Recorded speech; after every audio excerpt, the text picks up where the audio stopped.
নমস্কার প্রিয় দর্শক বন্ধুরা, রিতাস কিচেনে অনেক অনেক স্বাগত জানিয়ে আজকে রেসিপি নিয়ে চলে আসলাম। আশা করি সকলেই ভালো আছো, আমিও আছি মোটামুটি।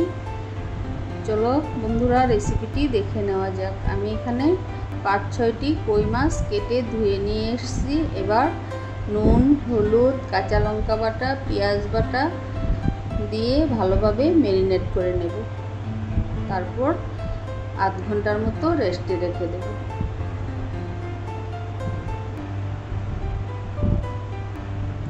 বন্ধুরা, এদিকে একটি কড়াইতে প্যান বসিয়ে দিলাম।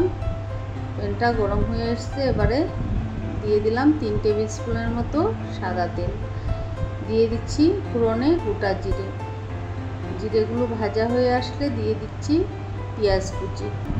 পেঁয়াজগুলো গোল্ডেন ব্রাউন করে ভেজে নেব। তারপর আমি দিয়ে দিচ্ছি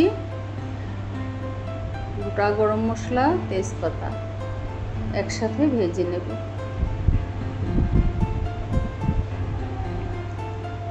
বন্ধুরা, এই মাছগুলো ভেজে নিলে অতটা টেস্ট লাগবে না। কাঁচা মাছ দিয়ে আমি এই রেসিপিটা করব।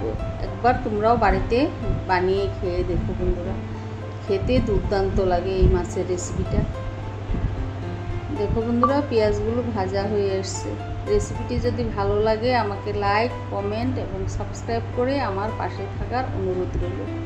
পেঁয়াজগুলো ভাজা হয়ে এসছে। এবারে দিয়ে দিচ্ছি সামান্য একটু জিরে বাটা, দিয়ে দিচ্ছি ম্যারিনেট করা মাছগুলো। এবার একটু নেড়ে চেড়ে কষিয়ে নিয়ে তারপর আমি পরিমাণ মতো জল দিয়ে দেব।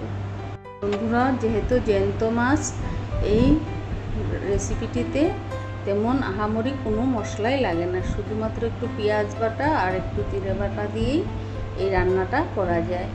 খেতেও দুর্দান্ত হয়। এই ধরনের রেসিপিগুলো এই মাছগুলো দিয়েই বেশি ভালো লাগে খেতে।